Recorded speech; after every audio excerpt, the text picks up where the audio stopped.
Hey everyone, Jeff here, and these are the 5 reasons why yes, you should be watching season 11 of The Curse of Oak Island.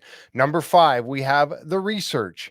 Not only is this a hunt for buried treasure on Oak Island, but it's also about North American history that you were not taught in school. Number 4, the Knights Templar. It could involve the Knights Templar, or at least the Portuguese version of the Knights Templar, after their dissolution on Friday the 13th, 1307. Did the Knights Templar have religious artifacts that they took out of Europe and spirited them away somewhere, maybe to North America? Is it possible? It is possible. Are we getting closer to some answers on that? Yes, we are. Number 3, the experts. We have archaeologists, we have geoscientists, we have geologists, expert surveyors, expert metal detectors, and archaeometallurgists. They bring in the experts to get the answers that we need, and they have the equipment now. Remember, they built onto the interpretive center and added now a laboratory that they have a lot of new equipment. Now they don't have to be sending out everything all the time for testing. They could do a lot of it right there on the island.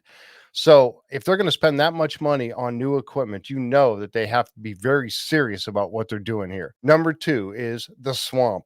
Now we know that they did not get to put the cofferdam in this year that they hoped for. There are reasons, and we'll get to those as we go along through the season. Do you believe there's answers in the swamp? I do, and so does Rick and Marty Lagina. Is there a possibility that there is another entrance into these tunnels that they now know are underneath the money pit?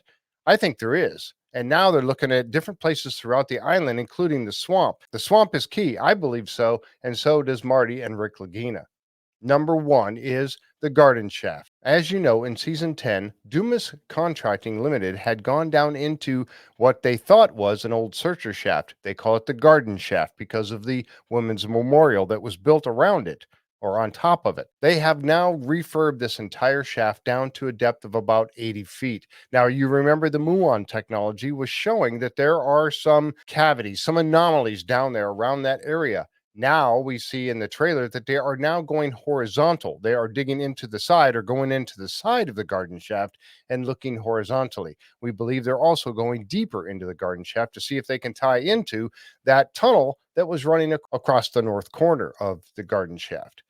There is a lot to watch this year and a lot to be excited about, and I can't wait to get started. Also, one bonus to all of this is that we here at the J Free 906 podcast will be talking about this each and every Wednesday at 7:30 p.m. We're going to cover every single episode throughout the entire season, a little bit more in-depth look at it. And we invite you to come and comment, give your questions, give your comments. Tell us what you think about what's going on. Every Wednesday night, we are going to be live right here at the J Free 906 podcast. We hope to see you there.